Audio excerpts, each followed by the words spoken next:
Hi, everyone. This is Maria from Pause Alchemy of Women. Trying to get to you starting at 11, but man, the time just goes.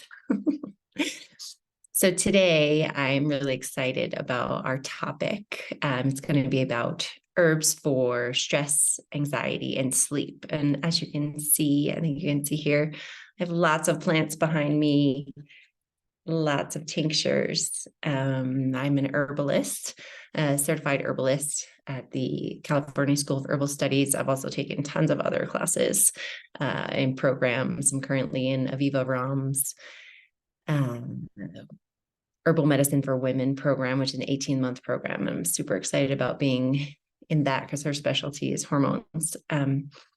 But anyway, to say that, I'm also not a doctor.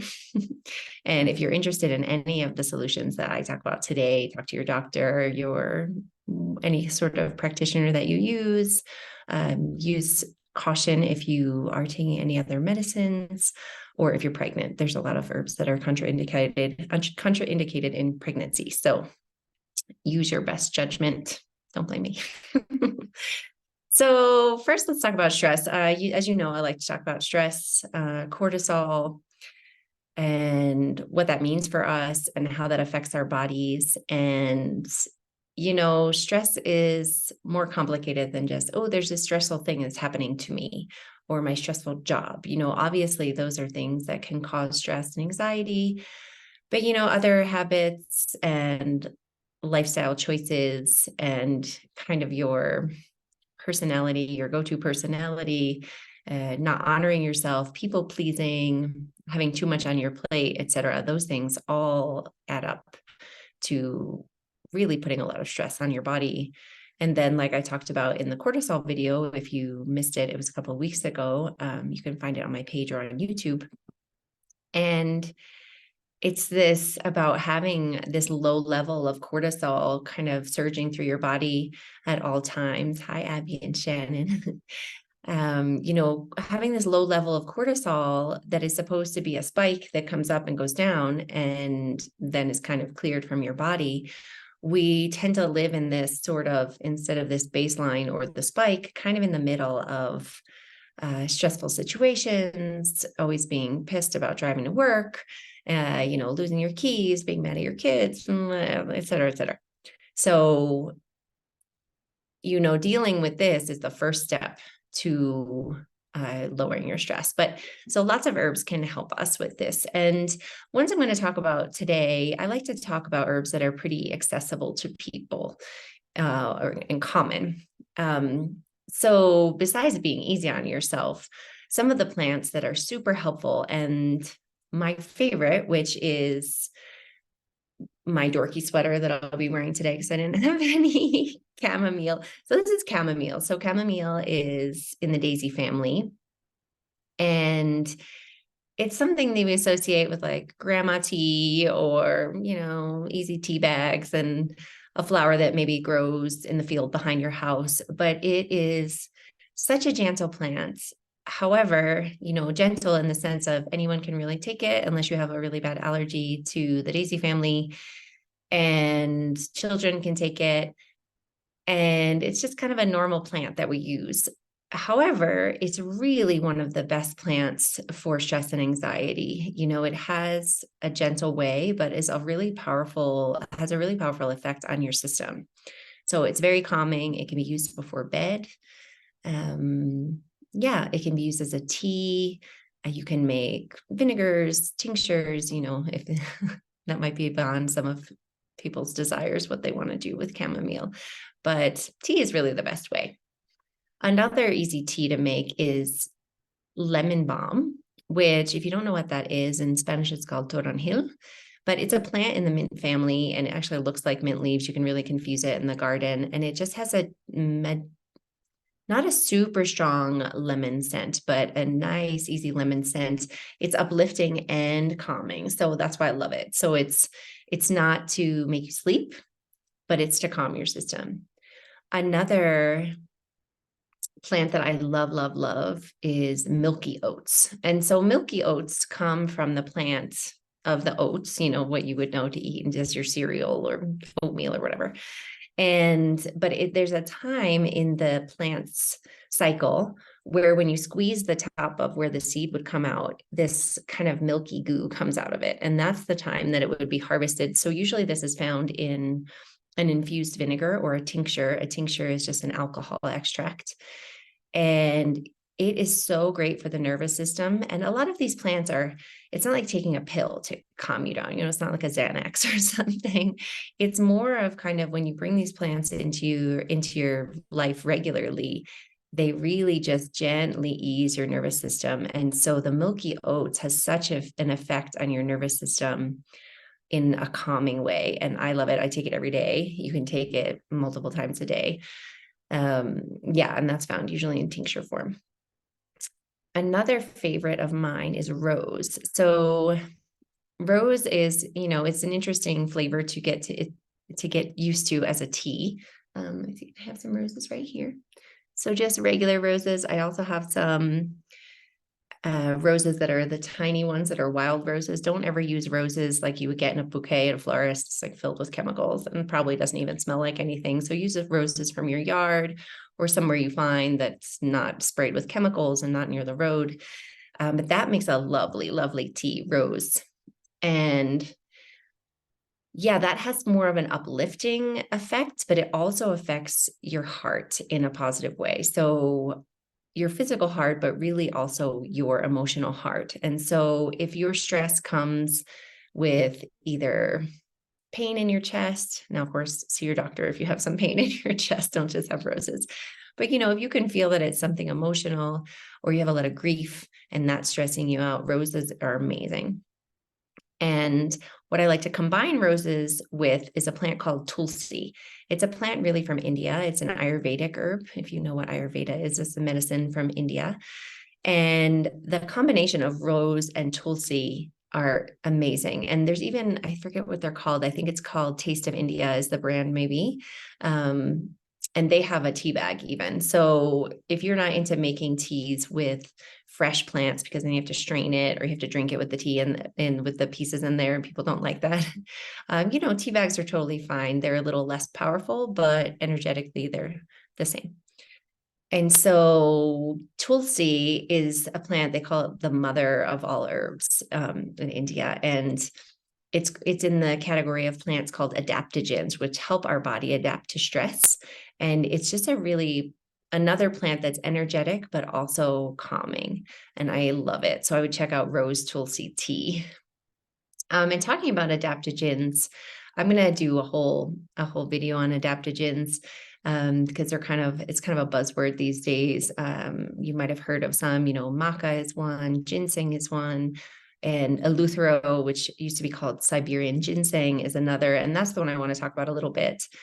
Ginseng, not so much, because that will, especially for women, is very energetic and has a kind of red hot energy to it. So if you're stressed out, you probably don't need more of that. But eleutherococcus is the plant that I love, and that can be found in a powder, in a tincture, again, in various preparations. And this idea, it's another plant that kind of takes a little bit to get working. But what I found is when I started taking adaptogens, all of a sudden I kind of felt like, oh, I feel okay, but it wasn't one day to the next, So that's a plant that really helps kind of let your body adapt to the stress. So a stressful event will happen and it will help the stressful event leave in kind of a subtle way.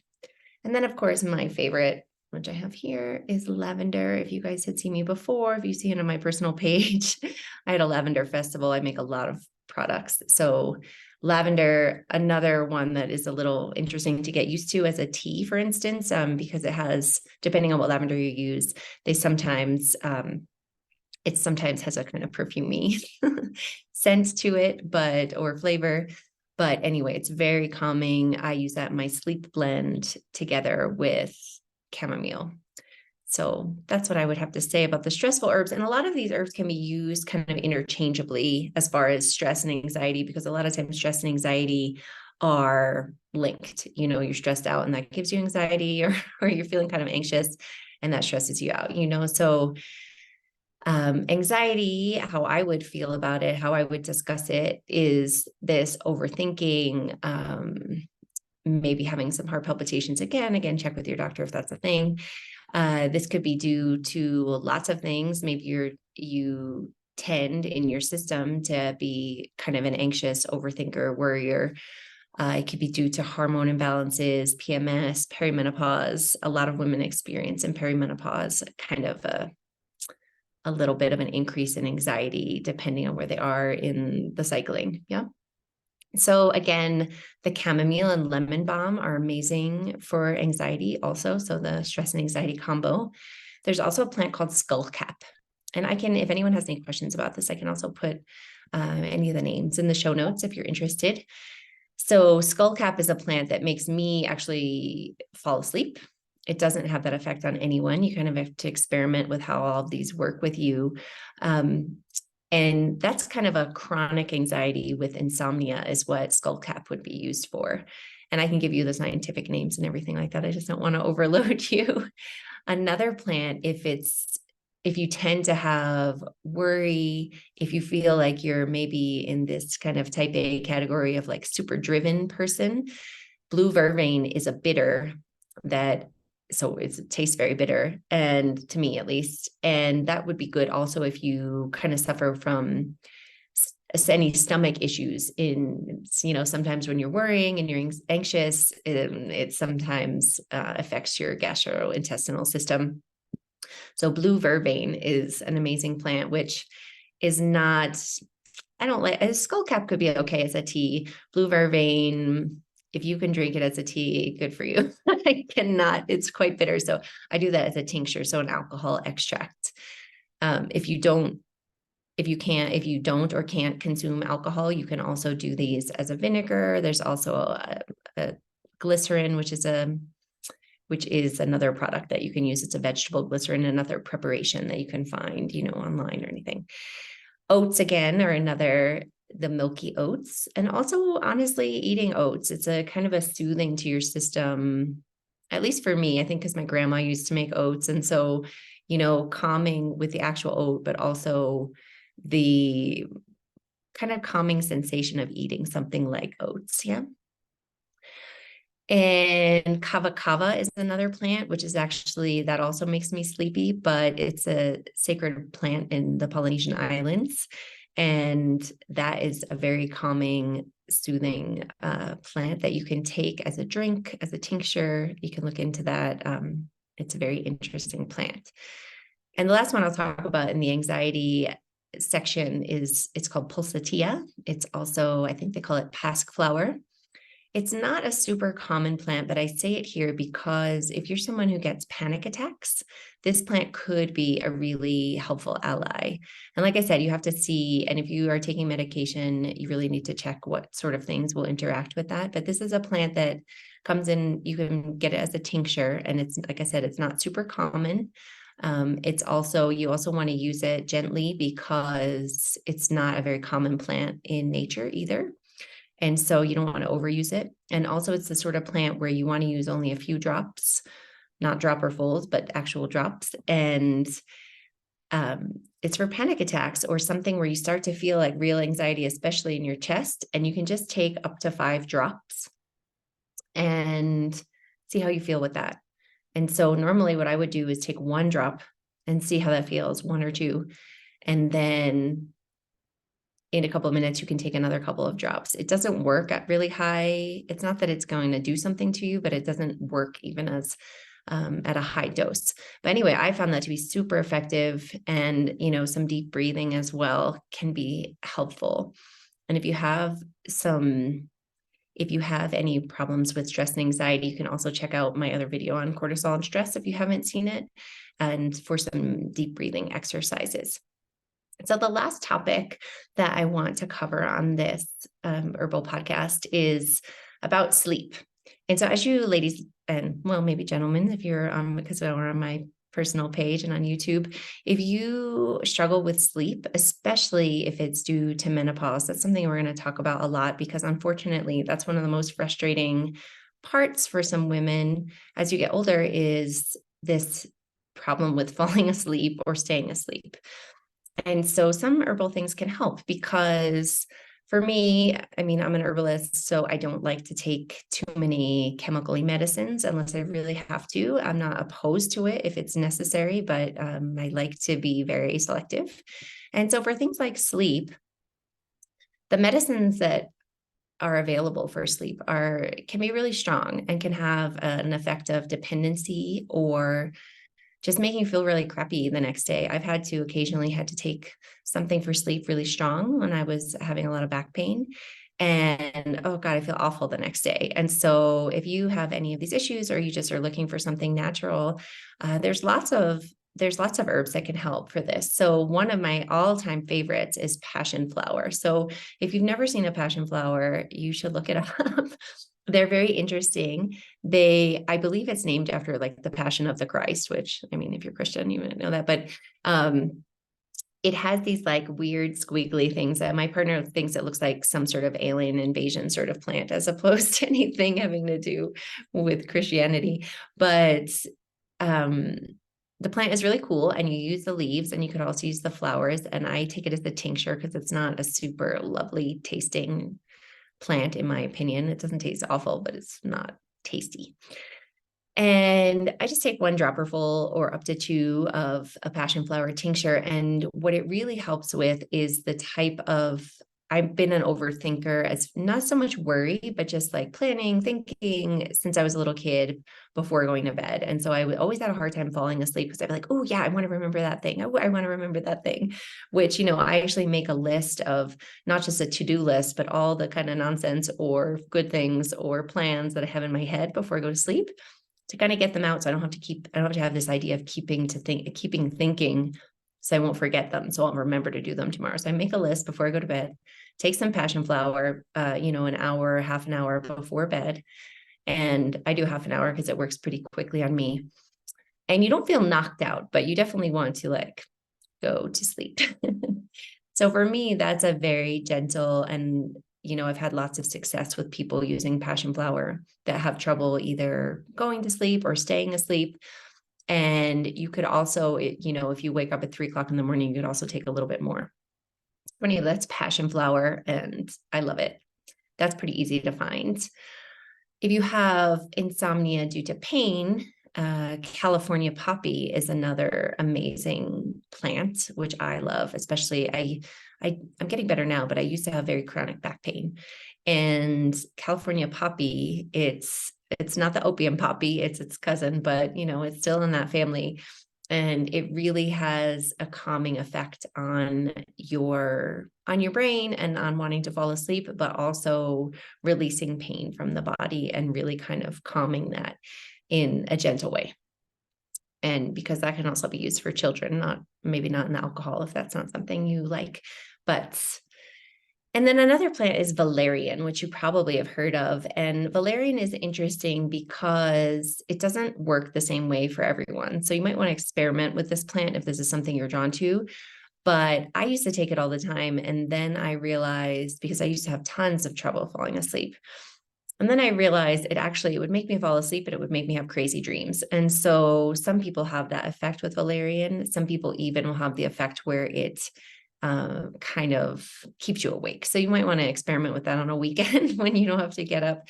But if valerian is one of your allies and that it works for you, it is amazing, because I used it for a long time before I decided it wasn't for me. And it especially helps in the soothing your mind to calm down in the sleep. And, and then of course, lavender and the oats, like I said, again, that adaptogen of eleuthero can be helpful with sleep, especially if you have a lot of stress because affecting your adrenal glands. And, I usually take that in the morning, but then it actually helps you with the sleep. So, and astragalus is another adaptogen that can help with fatigue, but in a way where it kind of gives you some energy during the day, and then you don't feel that feeling of being dragging. And then at night you get more of a restful sleep. So we have a better cycle of awake and the sleep. And the last one I want to talk about is hops, which is is interesting because whenever I drink beer, it always made me sleepy. And I always thought, oh God, I don't like to drink beer because it makes me so sleepy. And of course, one of the main components of beer is hops. And it's a very interesting thing to me that beer has hops, but you can take them outside of beer, or you could drink a beer, drink a strong IPA if you want to go to sleep. That would be one way, but you can also take hops separately in some sort of preparation or in a tea. They're also a little bitter, which is how you get that bitter with the beer. And this is really helpful, especially if you're kind of like a fiery person and maybe irritable, and that's why you can't sleep. Hops can be very cooling and calming, and it could just be a really helpful thing for you. And of course, I mean, I know I just said drink a beer, but a couple of the things that are really detrimental to sleep are caffeine, alcohol, and heavy foods. So, really alcohol, especially as I go through perimenopause, is really affects me and is very detrimental to my sleep. So, yeah, although I just told you to have an IPA, but you have to use your own judgment and just know that and notice it. Notice if you have some wine and that affects your sleeping, and just notice that about yourself and make your decisions wisely for your best health, right? And so, in addition to these things that are herbal, of course, I think you have all probably heard me talk about yoga nidra, which is a meditative yoga practice it's actually not what most of us would consider yoga because it's not movement. It's a guided meditation that at any time of the day, either in the morning or in the afternoon or in the evening, that really helps me get a good night's sleep. And also I use, there's a guy on YouTube called Michael Seeley who I love, and he does guided sleep meditations. I have no connection with him. I don't get any money from him, but just I've been using for probably maybe 8 years his meditations, and I think they're wonderful. He's Australian. He has a nice voice. And then doing some slow yoga at night can be helpful to help you wind down. Doing movement during the day, not too close to bedtime, and dietary changes, and keeping mindful of your blood sugar. And those things will also help with the stress and anxiety. I wanted to do these together as a group of herbal remedies because stress, anxiety, and sleep are so often very linked. Yeah. And so I know it's kind of a lot of information, but you can start with one. You could just say, I want some chamomile, and you get chamomile tea bags and be done with it. And now there's like so many tea choices. I know one of my favorites has a chamomile and lavender blend. And so, you can even start, if you just want to start simple, starting with some tea bags that you can use very easily. And just to make sure I say all the things. You can even do steam inhalation. So you would boil water on the stove and either just have the plants be kind of letting out their essential oils to the room, or you can very carefully do kind of with an old school style where you put a towel over your head and inhale the herbs. Of course, being careful, don't like have it boiling on the stove while you do that. Herbal baths are amazing. So either with putting the herbs in a little kind of mesh bag or a muslin bag, or I have things like these salts. Can you see? So these salts are it's a salt from here that's a very special, nice salt from the Andes, and also Epsom salt, lavender pieces, and lavender essential oil. Those are really nice for a bath, especially if you're anxious and you want to relax. Taking a bath at night is really nice. It's one of my favorite things. And like I said, tinctures, capsules, that sort of things, you can find online or at Whole Foods or anywhere like that. You can also make little bags of herbs, or you can buy them, little lavender sachets, and put them under your pillow. That's another really nice thing to kind of get the scent of the lavender into your system and be able to fall asleep that way. And then, of course, essential oils, which I'm not going to talk too much about because there's so much information out there.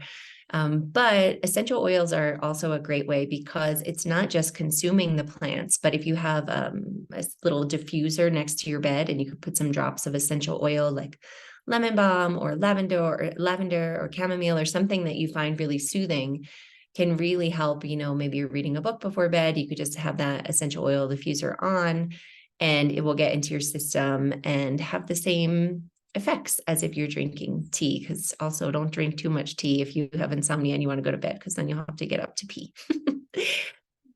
So that is what I have for you today. I would love if you have any questions, you can put it in the comments. You can message me privately. I also do private coaching and herbal consultations if that's something that you feel drawn to. So I would love to hear what you think. If you are watching on the replay, you can put #replay, and I look forward to hearing any comments from you that you have. And I'll be doing an herbal podcast once a month or so, as I feel called to in our podcast. And also, if you would like to join up for the newsletter, it's once a month, maximum twice a month. Right now, it'll be once a month. So please private message me your email. And thank you so much for those of you who watched live. And I look forward to hearing from you all soon. Thank you.